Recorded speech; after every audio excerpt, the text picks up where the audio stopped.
Bon matin tout le monde, content de vous voir, merci d'être ici avec nous aujourd'hui. Je m'appelle Craig Sauvé, je suis candidat pour le NPD dans la salle Les Morts-Verdun. On va commencer avec une reconnaissance territoriale, donc nous reconnaissons que nous sommes sur un territoire autochtone communal et nous remercions la nation Kanien'kehá:ka de leur hospitalité sur ce territoire non cédé. Alors, très content d'être avec vous ici aujourd'hui. On est avec des candidats extraordinaires aussi. On a bien sûr Niall Ricardo Papineau derrière moi. Nima Machouf, Laurier Sainte-Marie. Bien sûr, notre chef adjoint, M. Alexandre Bouleris. De Rosemont, la petite patrie. Et bien sûr, Jagmeet Singh. Notre super chef. Je peux vous dire qu'en tant que candidat, deuxième fois cette fois à la salle Les Morts-Verdun, le dossier de logement occupe vraiment les gens en porte-à-porte, dans la rue quand je les parle, c'est le dossier numéro 1. Les gens s'inquiètent foncièrement de comment ils vont se loger adéquatement, de façon abordable. Il y a de plus en plus d'évictions, il y a de plus en plus de personnes qui n'ont pas de solutions. C'est des familles, c'est des aînés, c'est des étudiants, c'est tout le monde. Et aujourd'hui, on est ici pour parler de ça. Je suis tellement fier d'être candidat pour le NPD parce que nous, on apporte des vraies solutions au vrai monde et pas juste pour les riches investisseurs. Juste à notre droite ici, on voit tous des terrains, une série de terrains vagues. On nomme ça souvent le secteur Bridge, le bassin Peel. Ce sont des terrains qui sont détenus par le gouvernement fédéral, le SIC. Et ça fait longtemps que la communauté locale ici, dans la pointe, dans Griffintown, milite très fort pour avoir accès à 100% de ces terrains-là pour terrain public, je vous rappelle, pour du logement OBNL, du logement à but non lucratif. Donc, en tant que conseiller municipal dans le secteur ici, j'étais à leur côté pour me battre pour ces solutions-là. Si on veut loger les gens, il faut le faire de façon réellement abordable et convenable pour tout le monde. Donc, c'est pour ça que nous sommes ici aujourd'hui pour parler de ces terrains fédéraux. Et maintenant, je vais vous présenter encore le super candidat de Laurier Sainte-Marie, Nima Machouf. Merci tout le monde. Alors, dans ces temps difficiles où tout coûte plus cher et Donald Trump nous attaque, on a besoin d'un premier ministre qui comprend la réalité des gens pour pouvoir les défendre. Et Jagmeet le sait. Jagmeet sait ce que c'est de ne pas arriver à la fin du mois et d'être obligé de se serrer la ceinture et d'être inquiet de ne pas pouvoir payer le loyer à la fin du mois. Dans ma circonscription aussi, on vit beaucoup ce problème où il y a eu énormément de gentrification et l'augmentation sans cesse des loyers a fait fuir beaucoup de familles. Comme les Québécois et Québécoises qu'il veut protéger, Jagmeet a mis les bouchées doubles quand sa famille a vécu des difficultés financières. Quand on parle de crise de logement, la vraie question à se poser est qui est-ce qui va nous protéger contre les géants de l'immobilier? Et qui est-ce qui va pouvoir construire plus de logements hors marché? Pas juste du logement, mais des logements hors marché afin de diminuer les loyers des familles. Le seul parti qui est capable de faire ça et sur lequel vous pouvez compter est le NPD de Jagmeet Singh. Les défis devant nous sont immenses, mais on peut y arriver.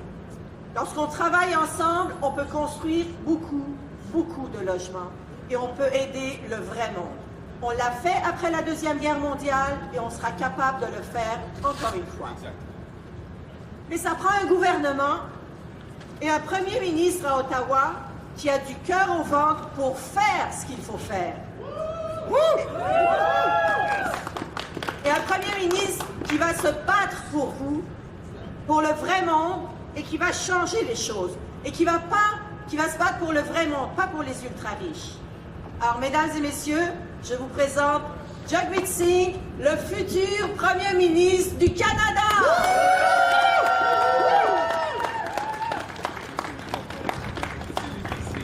Et merci Nima, merci Craig. On est tellement fiers d'avoir des candidats et candidates extraordinaires dans cette campagne. Et, plus important, des candidats et candidates qui vont se battre pour vous.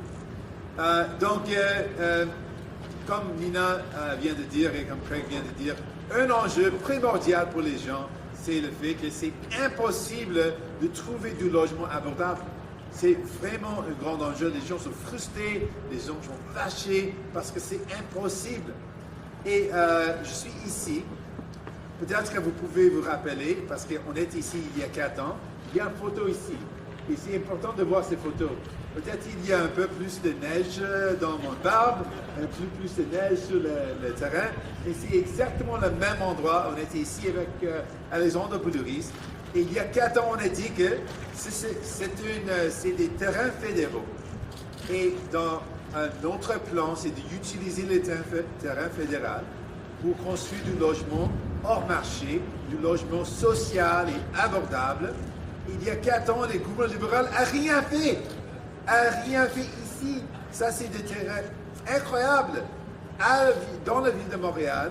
Et pour moi, j'imagine ici une communauté avec plus de 2000 appartements hors marché, abordables pour les familles, pour les jeunes personnes, pour les gens. Mais les libéraux n'ont rien fait. Donc, mon plan, je pense qu'on doit utiliser tous les terrains fédéraux à travers le pays pour construire 100% de logements abordables et social hors marché. Et on peut le faire. On peut le faire et on doit le faire. Et c'est quoi le plan des autres chefs? Pierre Poilievre était clair. Il veut vendre le terrain social aux géants immobiliers. Les géants immobiliers comme l'ancienne compagnie de Mark Carney. Il veut vendre ces terrains fédéraux aux géants immobiliers pour qu'ils construisent du logement pas abordable, de prix fou. Et ça n'aide pas les gens. Et le plan de Mark Carney, il veut aussi vendre les terrains fédéraux aux compagnies, aux géants immobiliers, pour majoritairement avoir des logements qui aient des prix fous. C'est inabordable. Ce plan aide les autres. Donc, dans cette élection, la question c'est qui va se battre pour vous? Qui va construire du logement que vous pouvez vous permettre? Ça, c'est la question. Et la réponse, ce n'est pas les libéraux, ce n'est pas les conservateurs, c'est l'NPD. On va construire du logement. C'est vraiment la question de l'heure dans cette élection. Qui va se battre pour vous? Pas pour les géants immobiliers, pas pour les riches investisseurs, pas pour les grands développeurs, mais pour vous. Et la réponse est claire parce que notre plan, c'est de construire des logements pour vous. Donc on sait qu'on a un grand besoin des logements. Notre plan, c'est de construire au moins 100 000 logements, comme un premier pas, 100 000 logements, 100% hors marché, sur les terrains fédéraux pour aider les familles. On va former 100 000 travailleurs qui peuvent construire ce sorte de logement et on va livrer le financement pour travailler ensemble avec les organismes communautaires, les organismes à but non lucratif pour aider les gens. Donc, dans cette élection, je pose la question encore. Si vous voulez quelqu'un qui se bat pour vous, si vous voulez quelqu'un qui va construire du logement pour vous et pour votre famille, la réponse c'est nous, c'est les NPD. Bravo! Friends, we are up. First, I want to thank our incredible candidates. Thank you, Nima. Thank you, Craig, and to all the incredible candidates that we have. I'm so proud that we've got incredible people running on our team. And most importantly, these are folks that are going to fight for you. So we are here to announce our plan. I think in this election, the question is, who's going to build homes you can actually afford?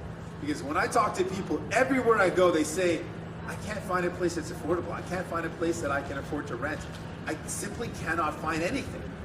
And for those people, I want to let you know that I hear you. It's frustrating. I can see why you're so angry, because there's nothing there that's affordable. And so we're going to fight for you. Our plan is, when we see federal land, we want to use all of it.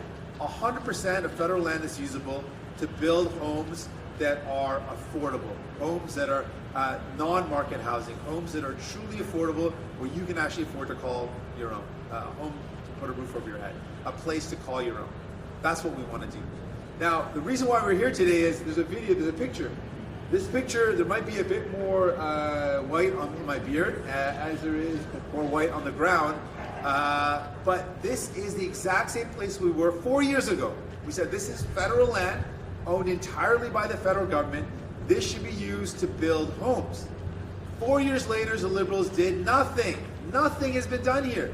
This is very incredible land in the middle, in the community of Montreal. This could be, behind me, I imagine, a community where thousands of homes are built, where people can live, they can grow up, young people can come here, seniors can come here. This is a community I see. But the Liberals have failed to build anything here. And here's the reason why. Our plan is, let's build 100% affordable homes on federal land across this country. Everywhere there's federal land, we want to see homes being built that are affordable. We want to hire and train 100,000 workers to build these homes, and we want to unleash the funding, the financing to make this happen. The difference is, here's the plans of the other guys. Pierre Poilievre wants to sell off federal land. He wants to sell it off, all of it, to rich developers and rich builders and build homes that you cannot afford. That's his plan. He wants to sell it off to companies like Mark Carney's former company so that they can make lots of profits, and they're not in it for you. And Mark Carney's plan, very similar, he wants to sell off this land and build mostly homes that you can't afford. Neither of these guys are in it for you. So the question in this election is, who's going to build homes that you can actually afford? Who's going to fight for you? Not for rich developers, not for big builders. So again, the question in this election is, who's in it for you? And the answer to that question is New Democrats. We are in it for you. We want to build homes that you can actually afford. So I'll wrap up by saying we're up against a serious challenge. But one concrete step we can take is, for all the land that we own federally, we use it to build homes that families and young people and seniors can actually afford. We can take a concrete and solid step forward towards building homes that are actually there for you when you need it, that are actually affordable for people. And finally, I just want to point out something. You're going to hear the millionaire tax cut plan from Pierre Poilievre, and you just heard one from Mark Carney. Both of their plans for tax cuts for millionaires are exactly that. They're plans that help out millionaires more than they help out everyday families. That is not a way to actually help in this difficult time. That's not going to help out folks out there that are saying, you know what, I'm struggling to get by. A tax plan that gives more to millionaires is exactly what we know conservatives are going to do. And sadly, that's what Mark Carney's plan is as well. His plan is a plan, you look at it, millionaires benefit the most. That is not a tax plan that's for working people. That's not a tax plan for the middle class. We're going to release our tax plan. And I can tell you, our tax plan is one that's actually going to help you and your family, not the millionaires, not the billionaires. Bravo! Et finalement, je vais ajouter, en français aussi, on vient de voir les plans fiscaux des conservateurs et des libéraux. Le plan proposé par Pierre Poilievre, ce n'est pas surprenant, ça aide les millionnaires plus que monsieur, madame, tout le monde. Et c'est la même chose avec Mark Carney. C'est décevant parce qu'il a proposé un plan fiscal qui aide les millionnaires plus que monsieur, madame, tout le monde, plus que les travailleurs. Et c'est la mauvaise chose à faire. Donc on va présenter notre plan fiscal, et vous serez sûr que notre plan va aider les travailleurs, ça va aider monsieur, madame, tout le monde, pas les milliardaires, pas les millionnaires. Merci. Merci beaucoup. On va passer à la période de questions maintenant. En français d'abord. We'll take the questions in English after the French. Vous pouvez donner votre nom et votre média, premier média. Bonjour, Juliane Lapointe de Radio-Canada. Justement là-dessus, je rebondis sur ce que vous venez de dire. Mark Carney et Pierre Poilievre ont promis des baisses d'impôts. Est-ce que vous êtes d'accord que l'État se prive de ces revenus importants-là en faisant ça, et que ça puisse entraîner des conséquences selon vous? Est-ce que vous pouvez répéter la question? Sur les baisses d'impôts, oui, est-ce que vous croyez que c'est une bonne chose? Est-ce que vous craignez que ce soit une façon que l'État se prive de revenus importants qui pourraient servir à certaines choses? Merci pour la question. Donc, ma critique des propositions de Mark Carney et de Pierre Poilievre, ce qu'ils proposent va dire que quelqu'un qui gagne 500 000 $ va recevoir le même montant que quelqu'un qui gagne 40 000 $. C'est fou ça. Ce n'est pas un bon plan si on donne le même montant d'argent pour quelqu'un qui gagne beaucoup d'argent et le même montant à quelqu'un qui gagne moins d'argent. Ça montre clairement que le plan, c'est un plan pour aider les ultra-riches. C'est un plan pour aider les millionnaires. Ce n'est pas un plan pour aider monsieur, madame, tout le monde. Donc non, je ne suis pas d'accord avec un plan qui n'aide pas, qui ne favorise pas les travailleurs, qui ne favorise pas monsieur, madame, tout le monde. Donc, notre plan, on va présenter notre plan, et notre plan va aider les gens qui en ont besoin d'aide, pas les millionnaires. On ne livre pas, on ne présentera pas un plan qui donne le même montant d'argent à un millionnaire qu'à une personne de classe moyenne. Non. Donc, on va présenter un plan qui favorise la classe moyenne. Bravo. Yeah. Sur un autre enjeu, je vous entends. Qu'est-ce que vous pensez des propos de Danielle Smith, première ministre d'Alberta, dans les médias américains? Est-ce que vous jugez qu'elle a fait de l'ingérence dans la politique fédérale? Je pense que c'est honteux ce que Danielle Smith propose. Il propose que Donald Trump fait mal à notre pays, mais attendez un moment. Et qu'elle décide comment elle suggère à Donald Trump de prendre des mesures qui font mal au Parti libéral et au lieu de défendre notre pays. On doit avoir des décisions, on doit prendre des décisions comme chef politique qui aident les gens. On ne doit pas parler de comment on fait mal à un parti et si les victimes sont monsieur, madame, tout le monde, non, c'est pas grave. Ça, c'est une approche des conservateurs. Un premier ministre conservateur suggère au président des États-Unis de faire mal aux gens pour aider le Parti conservateur à gagner dans les élections. C'est vraiment honteux. Je pense que c'est un manque de respect complètement des travailleurs et travailleuses. C'est un manque de respect pour les gens, les citoyens de notre pays. Et pour moi, ce qu'on doit faire, on doit être unis, ensemble, contre les attaques de Donald Trump. On doit se prendre soin les uns des autres. On doit avoir la solidarité. Et ça, c'est une valeur canadienne, ça, c'est une valeur de néo-démocrate. Beaucoup. Prochain média, Étienne Malouin, TVA. Bonjour, M. Singh. J'aimerais revenir sur la promesse d'impôt de Pierre Poilievre et des conservateurs ce matin. Vous mentionnez que ça va bénéficier aux ultra-riches, mais également aux personnes avec moins de revenus qui ont des besoins. Donc, ces personnes-là pourraient être intéressées par cette baisse d'impôt-là pour leur offrir un repos, en fait. Donc, c'est clair qu'on doit donner de l'aide aux gens. Il n'y a aucun doute. On doit avoir des changements des politiques qui aident monsieur, madame, tout le monde. Oui, c'est clair. Mais est-ce que c'est raisonnable de proposer une mesure qui donne le même montant à quelqu'un qui gagne 500 000 $ et le même montant pour quelqu'un qui gagne 50 000 $? Non! Ce n'est pas une bonne approche. Et ça, c'est l'approche de Pierre Poilievre. Il propose de donner le même montant d'argent à quelqu'un qui n'a pas besoin d'argent, qui a déjà beaucoup d'argent. Donc, ça montre encore le fait que Pierre Poilievre et les conservateurs sont du bord des ultra-riches. Oui, on a besoin de l'aide pour les gens. On a proposé d'enlever le TPS sur les factures mensuelles et sur les choses essentielles. Ça, c'est une mesure qui aide disproportionnellement la classe moyenne. On va proposer notre plan fiscal qui va cibler les gens qui en ont besoin, la classe moyenne, pas les millionnaires. Et Mark Carney, c'est décevant, mais il a fait la même chose.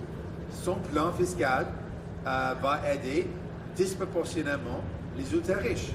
Et encore, dans ce temps, je pose la question, est-ce que c'est la bonne chose à faire d'aider les ultra-riches, d'aider les gens qui gagnent plus de 500 000 $, des gens qui gagnent $1 million par année? Non, ce n'est pas une bonne chose à faire. On doit aider les gens qui en ont besoin, ça c'est la classe moyenne, la classe ouvrière, les travailleurs et travailleuses, et c'est exactement ce qu'on va faire. Et concernant votre plan, à quel moment les gens doivent s'attendre à avoir un détail au point de vue des baisses d'impôts? Qu'est-ce que vous allez proposer aux Canadiens? Donc, on a déjà proposé quelques éléments. On va livrer notre plan spécifique sur notre plan fiscal bientôt dans la campagne électorale. Aujourd'hui, notre plan, c'est concernant le logement. Donc, on propose comment on peut construire plus de logements hors marché, abordables et social. Mais on va avoir une annonce sur notre plan fiscal. Mais qu'est-ce qu'on a déjà dit, c'est une approche qui aide les travailleurs, c'est d'enlever les TPS sur les factures mensuelles. Donc, je parle de votre facture d'Internet, votre facture cellulaire, votre facture pour chauffer la maison.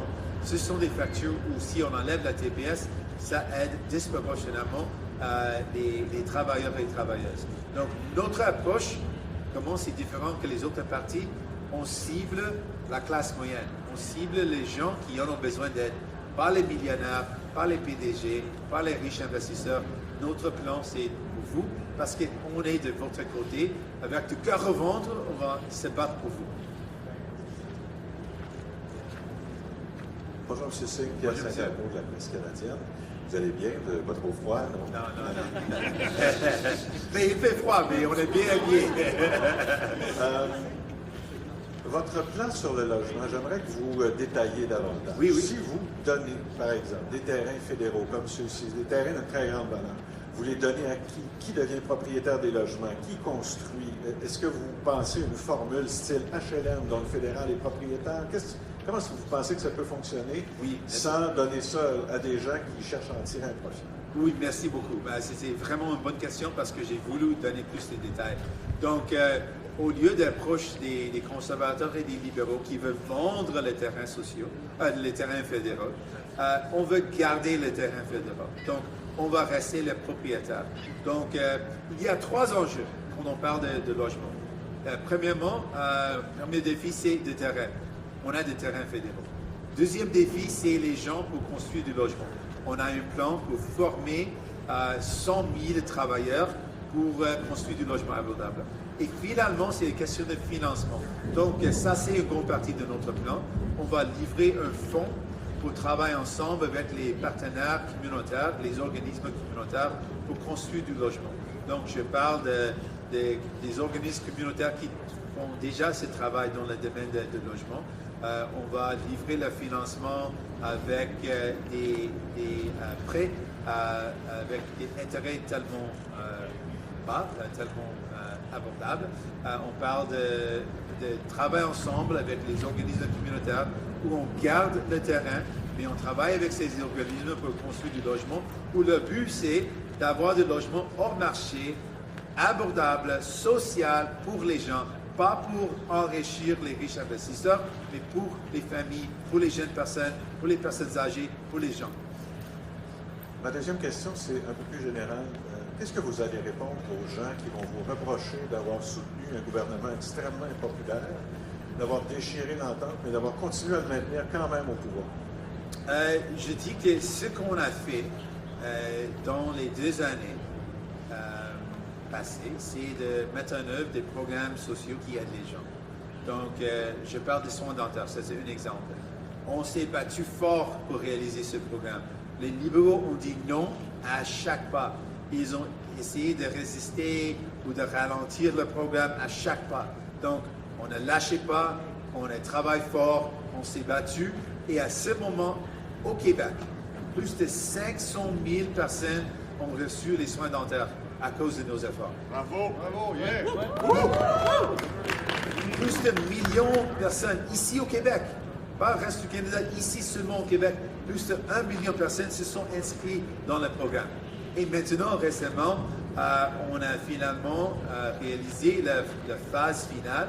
Ça veut dire que tous les adultes qui gagnent moins de 90 000 $ vont recevoir des soins dentaires aussi. Ça, c'est ce qu'on a obtenu pendant ce temps. Les conservateurs n'ont rien fait.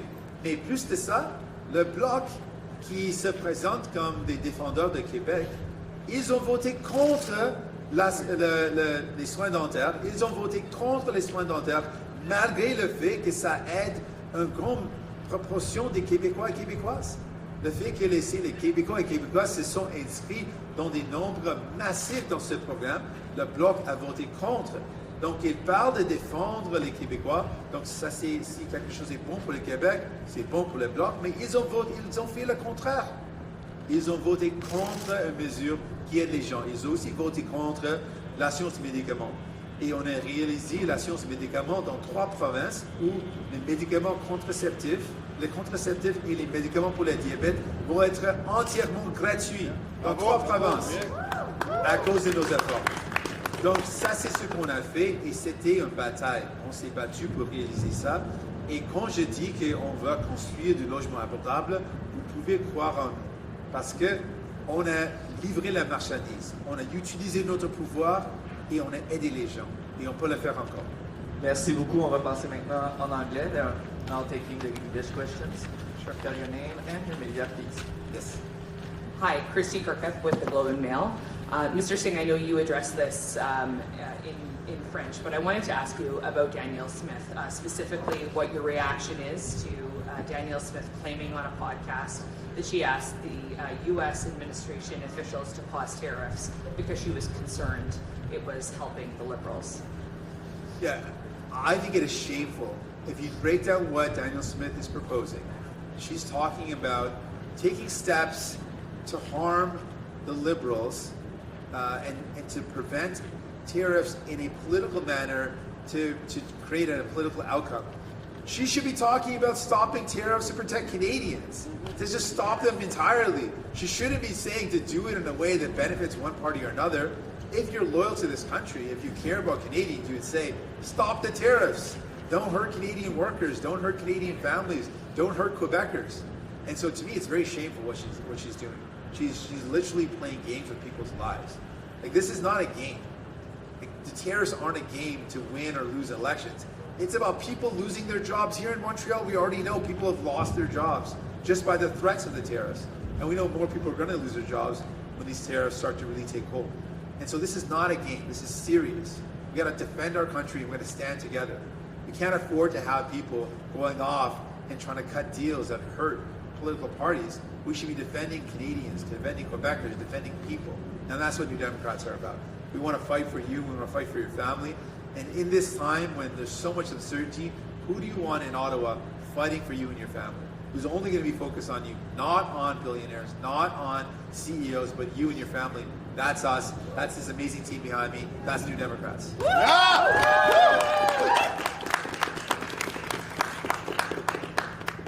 What, if anything, should the government do in response to what Danielle Smith said on this podcast? Well, I think we should denounce it and call it out for being shameful. And really the focus, again, has to be doing everything we can to stop these tariffs. We need to also never lose sight of the fact that in any crisis, we've seen this again and again, in any crisis, it's regular folks that end up paying the price. That cannot happen. And we are the only party focused on regular folks. You can see the plans of the other parties. You know, Pierre Poilievre showed up to a factory, literally a factory where workers had been fired because of the tariffs, and his announcement was a tax cut for big business. He said nothing to the workers who had just lost their jobs. Nothing about EI, nothing about helping those workers. And Mark Carney has been the Prime Minister now and found time to go to Europe. He found time to meet with the King. He found time to flip-flop on the capital gains, giving a tax cut to millionaires. But what has he done for a worker who right now knows that if they lose their job, they've got no protection in place? He's done nothing for that worker. And so that's the difference between those guys and me. They have a different approach. But their approach is one where they do whatever it takes to help out the richest, the billionaires, and sadly ignore everyday folks. Our focus is the opposite. We are everyday focused on you and your family. We don't care about helping out billionaires. We care about helping you and your family. Yeah. Thank you very much.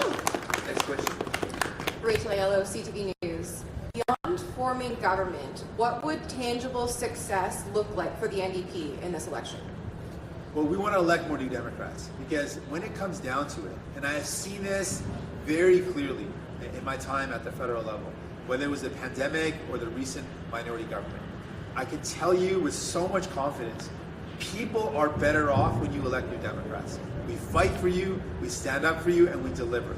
Just 25 of us in the pandemic, we're 24 in the pandemic, 25 in the minority government, just 25 and 24 of us, we were able to deliver real concrete help for people that made the difference between people putting food on the table or not during the pandemic. We were able to deliver dental care for millions of Canadians We were able to deliver pharma care for millions of people. We were able to do this. And we fought for this. We fought hard for this. So when you elect a new Democrat, wherever you are, wherever you've been, and whoever you voted for before, if you elect a new Democrat, you're going to get someone that's going to fight for you. You're going to get someone that's going to wake up every single day and say, what can I do to help out everyday folks? Not who's going to try to help out the billionaires, the millionaires, or the CEOs, or big corporate landlords, but what can I do to help out everyday families in my community? That's what you need. That's what New Democrats will do for you. So I ask you, in this election, ask yourself, who do you want fighting for you every day in Ottawa? I think the answer is very clear. New Democrats. Specifically, looking at Quebec, you made a deliberate choice to come to Montreal first. Can you speak to why that is and what you think about the current electoral dynamic makes it possible for the NDP to pick up more than the one seat you have right now? We made it a very clear point. I should probably do this in French too, but we made it a very clear point to choose Montreal on day one of the election. To launch our campaign, we wanted to be in Montreal, we wanted to be in Quebec. A big part of that is I got into politics to make a difference in people's lives. And I was really inspired by Jack Layton. And Jack Layton's dream was that New Democrats are not just the conscience of Parliament, but we actually form government to make people's lives better. We need to be in a position to make decisions that benefit everyday folks. And to continue that dream, we have to win seats in Quebec. We have to win seats in Montreal. And that's why it was so important to me to send that message. We need to win here. We want to win here. We care about the people of Quebec. We fought for you, and we've delivered for you. And we wanted to show that to form government, to continue Jack Layton's dream, we need to win in this city, we need to win in this province, and we're going to do that. En français, s'il vous plaît. En français, s'il vous plaît. Oui, je pense qu'il faut. Donc, c'était une question pourquoi on a lancé la campagne électorale journée 1 au Québec. Parce que pour moi, c'était vraiment important d'être au Québec, pour plusieurs raisons. Je me suis lancé en politique parce que j'ai voulu changer la vie des gens, améliorer la vie des gens. Et j'étais inspiré par Jack Layton. Et le rêve de Jack Layton, c'était que le NPD soit pas seulement la conscience du Parlement, qu'on forme le gouvernement. On forme le gouvernement pour améliorer la vie des gens. Et pour faire ça, on doit gagner au Québec. On doit gagner des sièges à Montréal et au Québec. Et pour moi, je veux continuer cette rêve. C'est important pour moi parce que j'ai vu l'impact qu'on a eu dans des gouvernements minoritaires. Je sais que vous êtes mieux servis avec des néo-démocrates, des députés néo-démocrates. Je sais ça. Dans des temps difficiles, si vous avez un député néo-démocrate, vous avez quelqu'un qui va se battre pour vous. Pas pour les PDG, pas pour les milliardaires, mais pour vous et votre famille. Donc, j'ai voulu être ici au Québec pour présenter notre offre, pour dire j'adore le Québec, j'adore les Montréalaises et on a besoin de vous. Donc, si vous avez voté dans le passé pour n'importe quel parti, j'ai besoin de votre aide. Si vous voulez qu'on continue notre travail, qu'on fasse le travail qu'on a fait, on a besoin de vous, on a besoin de votre vote, on a besoin de votre appui pour continuer ce travail important. Merci. Next media. I was just saying, David Burton from CBC Radio. After this, we're going to be going to Toronto, taking the bus, not flying. How much sense does it make to be on a bus for 6 hours in a snowstorm when you're this far behind in the polls? How productive is that? We want to be in Toronto, the next city. It's an important place. Born in Toronto, got a love for Toronto. We're going to be spending time with Mutila Carpoche in downtown Toronto. It's important for us to be there as well. And I want folks to know, wherever you are, whether you're in Toronto, whether you're in Montreal, East Coast, West Coast, North or South, you are better off when you've got a New Democrat fighting for you. I've seen this in the campaign. I've seen this in the minority governments. New Democrats fight for you. We're not out there trying to help a billionaire get richer. We're not trying to help corporate landlords. We're here for you. And so it's going to be very important for us to be in all major parts of the city and to let folks know that if you elect New Democrats, you're going to get a fighter that's in there for you. And we need your support. We need you to stand with us so we can fight for you and we can take on the big challenges that we're up against. Woo! just as a follow-up, speaking about Mark Carney and his involvement with Brookfield Investments, you seem to be suggesting that he has done something unethical during his time there.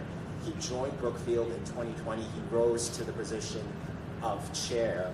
Some of what you're alleging happened before he was there. So how fair is it to tie him to all the sins of Brookfield, the alleged sins of Brookfield, if he was only there for a couple of years? I mean, he was there for a significant part of time, and he was the chair of Brookfield. So, I mean, if he wants to brag about his record, he also has to accept his what he did when he was in those positions. It's clear that he's made decisions, and I don't fault him for making lots of money for the super rich. But for me, it's hard, and I ask people to ask this question. It's hard to imagine someone that was a part of a corporate landlord, like a massive corporate landlord in Canada, that profited off of the housing crisis. Like Brookfield engaged in rent evictions. Rent evictions, people in Montreal, people in Toronto, people in Vancouver know all too well what rent evictions are all about. You're in a place that's affordable, you get kicked out, that same apartment gets a new countertop, and then goes back on the market for triple the rate. Sure, that makes a lot of money for the corporate landlord, but that contributed to the housing crisis. It profited off of the housing crisis. So I wonder, how can somebody who made money off the housing crisis be the guy that's going to fix the housing crisis? And I don't think that really makes sense. And he's also a part of a company that was found to be one of the biggest tax dodgers in our entire country. Brookfield, as a corporation, was one of the biggest tax avoiders, and he again was a chair of that. So this is his record. Now, I'm sure, I mean, he's good at making money for big corporations, but what did these corporations do? Rent evicted people, avoided paying taxes. That's not a track record of someone that's going to solve the problems we're up against. But we actually need to find ways to close the loopholes so that these big corporations don't avoid paying their fair share. We need to actually stop big corporations from ripping off people when it comes to their homes. And so I don't think that person that contributed to the problem can actually be a real solution to those problems. He's going to do what he's always done, which is make a lot of money for the super rich and hurt people in the process. And I think that's something that we should be worried about. Yeah. Hi, Taria Isri, Global News. This question is actually from Mr. Sauvé. You lost the last by-election in La Salle Verdun, so what will you do differently this time around? Well, I'll tell you something. We had one heck of a campaign last time. Yeah. I think we impressed a lot of people. The response on the doors is really great, actually. People they want to support me again. So we're going to fight hard. We're going to knock as many doors as we can. And I think our message is percolating even more in the neighborhood. We're talking about the fundamentals. We're talking about housing. We're talking about cost of living. We're talking about, our health system. And this is what people want to hear. So we're providing real solutions. We're going to have a very vigorous campaign. Come down and see us at our campaign office on Verdun and 4th. My next question is for Monsieur Boulris. You've got the only NDP seat in Quebec, and right now the polls at least suggest that the party's not going to pick up more and that the Liberals are gaining more support, particularly in this province. Is the NDP still relevant in Quebec? Oh my God, yes! Jagmeet just told you that more than 500,000 Quebecers get their dentist paid because of the work of the NDP caucus and Jagmeet Singh. So people know that they are better off with a strong caucus of Neo-Democrats. We deliver. Conservatives did nothing. The Bloc Québécois delivered nothing to Quebecers. So we delivered pharmacare, anti-scab legislation, and dental care for people, for Quebecers. We are going to continue to fight. And elections matter, the campaign matters. People will decide which MP they want in 5 weeks. And I'm quite confident that we will have large number of Quebec NDP member of parliament. Thank you. Monsieur Boulris, en français, s'il vous plaît. Merci. Bien dit. Well said. Next media. Hi there, Mr. Singh. Marina von Stackelberg from CBC Television. On your announcement today on housing and using federal lands, the Liberals have committed to, handing over hundreds of hectares of land. About 90 properties are listed online. So why do you see this as a promise not kept by them? Well, I mean, one is you can see the land behind me. 4 years ago, we said this should be used to build affordable homes. Hasn't happened. But the other thing is, when you look at the Liberal plan, they're selling federal land to private developers. And most of the homes that are being built are unaffordable. That is not a plan that's going to actually deal with the crisis we're up against. People cannot afford the homes. And so building homes that people cannot afford is not going to solve the problem. What we're saying is, we should own the land, it should stay owned by the people, and 100% of it, every single apartment, every single home that's built should be affordable, should be non-market, should be built for people, not for rich investors to get richer. That's really the difference. The approach of the Liberals has been one which is certainly going to benefit a rich developer. They're going to get a sweet deal on federal land, but it's not actually going to build homes that people can actually call their own and be able to afford. And that's what we have to get at in this housing crisis. How do we build homes that a young person can actually afford, that a senior can actually be able to live in, that a young family can say, okay, I can live here and raise my family here. That's what we want to solve. And that's why our plan is to use every bit of federal land that's usable to build homes that are 100% affordable. That's it. That's a real plan to build affordability in this country. Bravo. Woo! Following up on my colleague's question about the campaign, what is the strategy here on the second day of the campaign to be spending it on a bus on the 401 the majority of the day? Well, we are here in Montreal, and we wanted to show that Montreal matters. We wanted to spend time in Montreal. And the next thing is we got to get to Toronto. It's important for folks to know that people in Toronto deserve better than what they've had for the past 4 years with Liberals that have let them down. And we've got incredible, vibrant Democrats that are going to fight for you. They're going to be in it for you, not the billionaires. In Toronto, people are also dealing with a very serious housing crisis. And they've seen Liberals do the same thing, sell federal land off to rich developers and not actually build affordable homes. We need to build homes that are truly affordable. And we're going to go to Toronto and talk about that with the people of Toronto, with our great candidates there. And I'm looking forward to it. Last questions. Jack Wilson, Montreal Gazette. Can you just break down for me why it is that you see a 1% tax cut on the lowest tax bracket as a tax cut for billionaires? Because that tax cut, first of all, I should say low-income Canadians, middle-class Canadians need a tax cut, 100%. Times are tough, they need a break. But let me break down the math on this. That tax cut is going to give the exact same amount of money to someone earning $500,000 than it would give to someone earning $50,000. I don't think that makes much sense. Like, why would we give away the exact same amount of money to someone that earns $1 million and someone that earns $30,000? That's a nonsensical plan. Yeah, we need to give a tax break to the middle class, but let's give it just to the middle class, not to millionaires. And their plan doesn't distinguish. And that, I think, is a massive problem. I think most Canadians would agree. Don't you agree that we shouldn't be giving away the exact same amount of money to a millionaire versus a person earning a minimum wage salary? Yeah, obviously we shouldn't. And so that's the problem with this tax cut. And my second question would be, the polls today, I think Free Trade Canada has you winning 8 seats total. Do you think your message is resonating with Canadians at this point in the campaign? Well, we're on day 2, so we're starting off the campaign, and we're really excited about what we're saying. Folks should know, this campaign and this election is about who's in it for you. And we're giving you some concrete examples. With housing, who's in it for you? Who's going to build homes you can actually afford? You got the Liberal plan is to sell off federal land to rich developers and build mostly homes you can't afford. The Conservative plan is to sell off land to big developers, to rich investors, and build entirely homes you cannot afford.